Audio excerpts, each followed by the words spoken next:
नमस्कार dear student, SPS study point के इस यूट्यूब प्लेटफॉर्म पे एक बार फिर से आप सभी साथियों का बहुत बहुत स्वागत है। आज के इस वीडियो के माध्यम से BSc six semester botany paper first का मैं मॉडल सॉल्व पेपर डिस्कस करने वाला हूं, जिसमें ऑब्जेक्टिव टाइप प्रश्न आज हम डिस्कस करेंगे और प्रैक्टिस सेट नंबर सेकंड आज का ये है। इसके पहले हमने एक प्रैक्टिस सेट करा दिया है जो आप सबको प्लेलिस्ट मिल जाएगा, जिसमें हमने 100 क्वेश्चन को डिस्कस किया था। फिलहाल आज की ये क्लास आप सबके लिए इंपॉर्टेंट रहेगी। सेम उसी पैटर्न पर मैं क्लास लेकर के आया हूँ जो आप सबके ओएमआर पाठ्यक्रम पर पेपर होने वाले हैं। 100% सफलता आप सबको मिलेगी इस वीडियो से। आपके पेपर फर्स्ट का जो पेपर टाइटल है वो है cytogenetics, plant breathing and nano technology. ये आपका पेपर टाइटल है, आप सभी के लिए मोस्ट इंपॉर्टेंट होगा। सभी साथी वीडियो को लाइक शेयर कर दीजिएगा, जितने भी साथी हमारे साथ जुड़ चुके हैं, और वीडियो को जो पहली बार देख रहे हैं चैनल को सब्सक्राइब जरूर कर लीजिएगा। चलिए स्टार्ट करते हैं आज की इस क्लास को। पहला प्रश्न आपकी स्क्रीन पे, क्वेश्चन नंबर फर्स्ट, जिसमें है अभ्यासता पौधों को मदद करती है। पहला ऑप्शन है तेजी से बढ़ने में, या शाकनाशियों के प्रतिरोध करने में, नए पर्यावरण के अनुकूल होने में, या फूल उत्पन्न करने में। तो यहाँ पर जो सही आंसर हो जाएगा ऑप्शन नंबर सी हो जाएगा, नए पर्यावरण के अनुकूल होने पर। देखिए, अनुकूलन एक प्रकार की प्रक्रिया है जिसमें पौधे के नए वातावरण यानी टेम्परेचर, लाइट आदि के अनुसार अपने आप को ढाल लेते हैं। ठीक है, तो ये आपका राइट आंसर हो जाएगा ऑप्शन नंबर यहाँ पर सी। देखिए, ऑप्शन दिया गया है ए, आ, बा, सा और दा के फॉर्म में। मैं इसको ए, बी, सी और डी के फॉर्म में बोलने का प्रयास करूंगा ताकि आप सबको समझने में आसानी रहे। ठीक है, दूसरा क्वेश्चन है दोस्तों, शुद्ध रेखा चयन, प्योर लाइन सिलेक्शन में पौधे होते हैं। पहला ऑप्शन कह रहा है कि पर परागण, शाकीय रूप से प्रचलित, स्वपरागित और अनुवांशिक रूप से एक समान और कलम किए गए। तो इस क्वेश्चन में जो सही उत्तर हो जाएगा ऑप्शन नंबर सी, यानी स्वपरागित और स्वपरागित, परागण और अनुवांशिक रूप से एक समान। ऑप्शन सी इसमें राइट उत्तर आपका हो जाएगा। शुद्ध रेखा में सभी पौधे सेल्फ पॉलिनेशन होते हैं और उनकी जीन जो होती है वो सामान्य होती है। अगला क्वेश्चन है प्रश्न नंबर थ्री, तीसरा क्वेश्चन, जिसमें है कि क्लोनल चैन, क्लोनल सिलेक्शन लागू होता है। तो ये कहाँ पर लागू होता है? शाकीय रूप से प्रवाहित रूप में, शाकीय रूप से प्रवाहित रूप में लागू होता है। ऑप्शन बी इसमें राइट उत्तर हो जाएगा। क्लोनल चयन उन पौधों में होता है जो कटिंग, कंद आदि से उगाए जाते हैं। ठीक है, इस बात का ध्यान रखेंगे। चौथा क्वेश्चन है कि अंतर अंतर जनस संक्रमण, इंटीग्रेटिक हाइब्रिडाइजेशन कहाँ पर होता है? तो ये हाइब्रिडाइजेशन जो होता है दोस्तों, वो होता है कहाँ पर? दो वंशों के बीच में होता है, दो वंशों यानी टू जनेरा के बीच में होता है। ऑप्शन नंबर सी इस क्वेश्चन का राइट उत्तर होगा। जब दो अलग अलग जीन के पौधों के बीच संकरण होता है तो उसे इंटीग्रेटिक कहते हैं। ओके, चलिए अगला क्वेश्चन है प्रश्न नंबर फाइव, जिसमें है अंतः अंतः प्रजातीय संकरण, इंटरसेप्टिक हाइब्रिडाइजेशन का उदाहरण है। तो इसका उदाहरण क्या है? ट्रिकल गेहूं इंटू राई। ठीक है, राई यहाँ पर होना चाहिए, यहाँ पर राई लिखा है, ट्रिटिकल गेहूं क्रॉस राई। देखिए यहाँ पर बात ये बोली, देखिए जब क्या होता है, जब ट्रिकल दो अलग अलग स्पेसीज व्हाइट प्लस राई के मिलने से बनता है तो ये अंतर प्रजातीय संकरण कहलाता है, इसलिए आंसर हो जाएगा ऑप्शन नंबर बी। अगला क्वेश्चन है ब्रिनेट संबंधित है। ब्रिनेट किससे संबंधित है? तो ब्रिनेट संबंधित है जैव प्रौद्योगिकी अनुसंधान नेटवर्क से, जैव प्रौद्योगिकी अनुसंधान नेटवर्क से संबंधित है ब्रिनेट। ब्रिनेट एक बायोटेक्नोलॉजी रिसर्च नेटवर्क है जो वैज्ञानिक अनुसंधान से जुड़ा हुआ है। क्लियर है? चलिए अगला क्वेश्चन, प्रश्न नंबर सेवन, जिसमें गूगल स्कॉलर एक स्रोत है। तो गूगल स्कॉलर किसका स्रोत है? शैक्षिक शोध पत्रों का। गूगल स्कॉलर शैक्षिक शोध पत्रों का एक स्कॉलर है। इसमें रिसर्च पेपर और जर्नल्स और थीसिस मिलते हैं, इसलिए आंसर हो जाएगा ऑप्शन नंबर बी। अगला क्वेश्चन है प्रश्न नंबर आठ, जिसमें साइंस डायरेक्ट प्रदान करता है। साइंस डायरेक्ट क्या प्रदान करता है? वैज्ञानिक साहित्य और शोध पत्रिकाएं को डायरेक्ट ये प्रदान करता है, क्योंकि यह एक ऑनलाइन प्लेटफॉर्म है साइंस डायरेक्ट, जहां पर साइंटिफिक जर्नल्स और आर्टिकल्स उपलब्ध होते हैं, इसलिए आंसर हो जाएगा ऑप्शन नंबर बी राइट उत्तर। प्रश्न नंबर नौ, जिसमें है क्वेश्चन क्या पूछा गया है कि आईओटी प्लेटफॉर्म सहायता करते हैं। तो ये प्लेटफॉर्म कहाँ पर सहायता करते हैं आपको बताना है। तो ये सहायता करते हैं किसमें? ऐप विकसित करने और उपकरण प्रबंध में। ऐप विकसित करने और उपकरण प्रबंध में आईओटी प्लेटफॉर्म सहायता करते हैं। ऑप्शन नंबर 20 क्वेश्चन में राइट उत्तर आपका हो जाएगा। चलिए अगले क्वेश्चन की तरफ। नेक्स्ट क्वेश्चन इसमें क्या है? 10वां प्रश्न है, GUI का पूर्ण रूप पूछा गया है। क्या पूछा गया है? GUI का पूर्ण रूप। तो GUI का जो पूर्ण रूप है वो क्या है? Graphical user interface. Option number बा इस क्वेश्चन का राइट उत्तर हो जाएगा। GUI का मतलब होता है ग्राफिक्स के माध्यम से यूजर से इंटरकनेक्ट करना। ओके, ऑप्शन नंबर बी सही उत्तर है। 11 नंबर क्वेश्चन जिसमें है कि नैनो कणों का संश्लेषण किया जा सकता है पौधों और सूक्ष्म जीवों द्वारा, केवल मशीनों के माध्यम से, केवल रासायनिक रूप से, केवल कारखानों में। तो आप ध्यान रखेंगे नैनो कणों का संश्लेषण जो किया जाता है वो पौधों और सूक्ष्म जीवों के द्वारा किया जाता है। किसके द्वारा? पौधों और सूक्ष्म जीवों के द्वारा।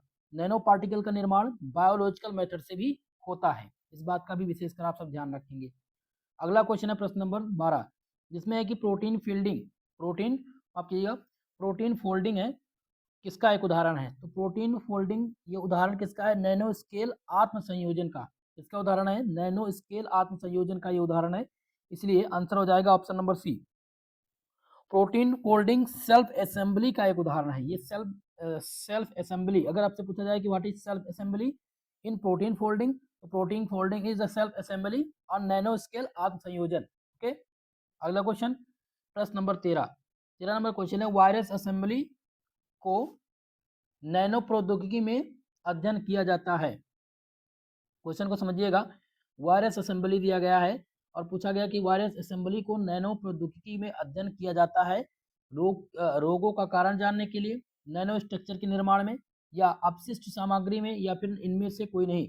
तो इनमें सही उत्तर आपका हो जाएगा ऑप्शन नंबर बी, नैनो संरचना के निर्माण में। नैनो, माफ कीजिएगा दोस्तों, 13 नंबर प्रश्न में जो सही उत्तर हो जाएगा उस ऑप्शन नंबर बा हो जाएगा, नैनो स्ट्रक्चर के निर्माण में इसकी सहायता की जाती है। यानी वायरस असेंबली को नैनो प्रौद्योगिकी में अध्ययन किया जाता है नैनो स्ट्रक्चर के निर्माण के लिए। ऑप्शन नंबर बी करेक्ट उत्तर है।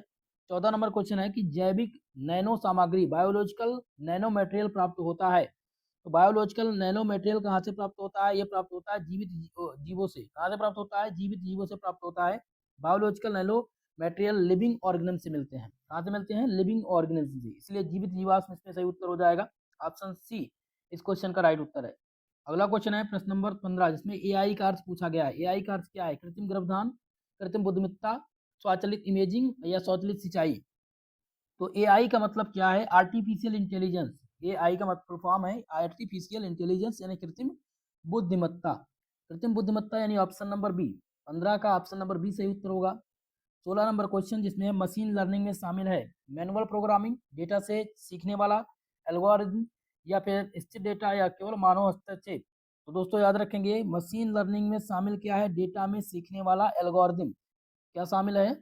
मशीन से डेटा से सीखने वाला एल्गोरिथम। यहाँ पर आंसर हो जाएगा ऑप्शन नंबर बी करेक्ट उत्तर। चलिए अगला क्वेश्चन प्रश्न नंबर 17 जिसमें क्या पूछा गया है? जेनेटिक एल्गोरिथम प्रेरित होते हैं, जेनेटिक एल्गोरिथम प्रेरित होते हैं भौतिकी से, जीव विज्ञान और उत्क्रांति से, रसायन विज्ञान से, या ज्योतिष से। तो इसमें सही उत्तर हो जाएगा ऑप्शन नंबर बी, जीव विज्ञान और उत्क्रांति से। ठीक है, ऑप्शन नंबर बी सही उत्तर है, यानी जेनेटिक एल्गोरिथम प्रेरित होते हैं जीव विज्ञान और उत्क्रांति से। क्वेश्चन नंबर 18 है कि प्रेडिक्टिव एनालिटिक्स का उपयोग किया जाता है।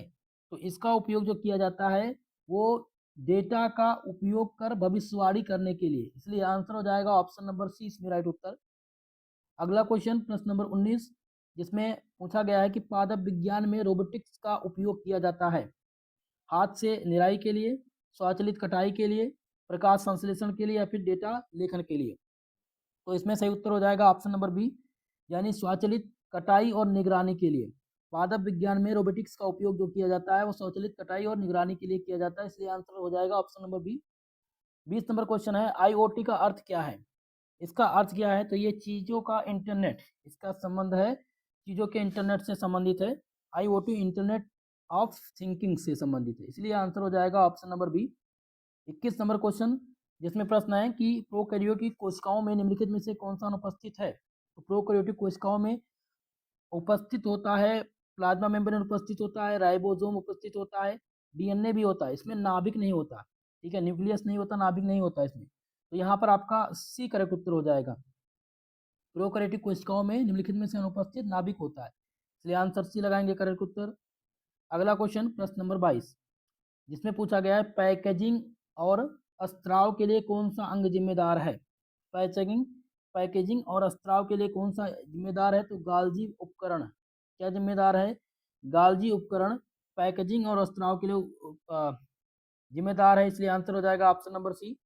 23 नंबर क्वेश्चन है, लाइसोसोम में होते हैं, चलिए बताने का प्रयास कीजिएगा। लाइसोसोम में होते हैं श्वसन के लिए एंजाइम, पाचक एंजाइम, लिपिड्स या फिर डीएनए। तो लाइसोसोम में क्या होते हैं?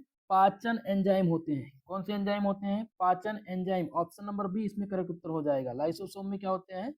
पाचन एंजाइम होते हैं। चलिए अगला क्वेश्चन लेते हैं, प्रश्न नंबर 24। 24 नंबर क्वेश्चन है, गुणसूत्र में द्वितीयक संकुचन किससे संबंधित है? न्यूक्लियर आयोजक से संबंधित है या फिर सेंट्रियोमेयर से संबंधित है या टीलोमेयर से? तो इसमें सही उत्तर हो जाएगा 24 नंबर में ऑप्शन नंबर आ, न्यूक्लियर आयोजक। गुणसूत्र में द्वितीयक संकुचन किससे संबंधित है? तो न्यूक्लियर आयोजक से संबंधित है। 25 नंबर क्वेश्चन है, क्रोमेटिड्स क्या है? क्रोमेटिड्स क्या है? तो क्रोमेटिड्स क्या है दोस्तों, याद रखेंगे, दोहराए गए गुणसूत्र को क्रोमेटिड्स कहते हैं।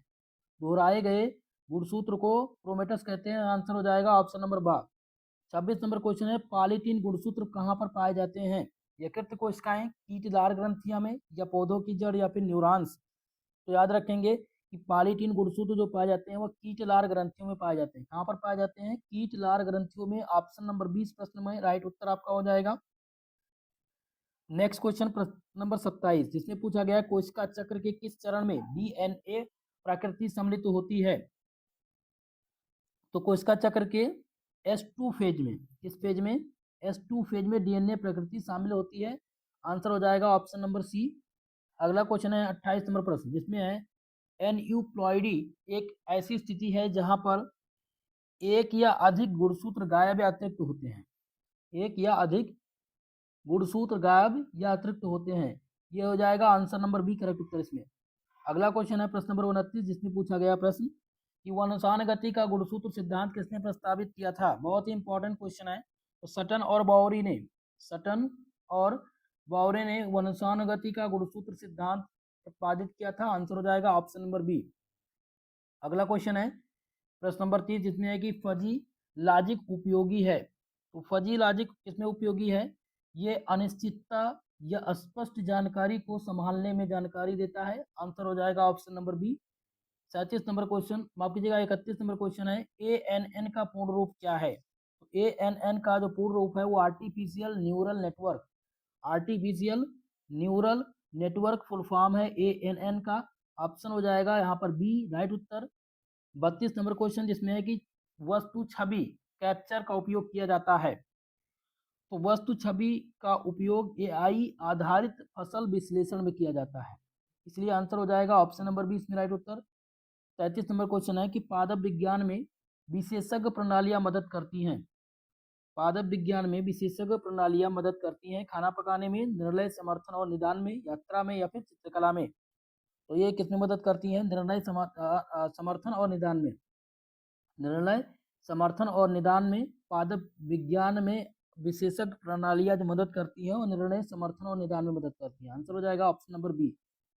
34 नंबर क्वेश्चन, जिसमें है कि कृषि में ब्लॉक चेन सुनिश्चित करता है। कृषि में जो ब्लॉक चेन है ये सुनिश्चित क्या करता है?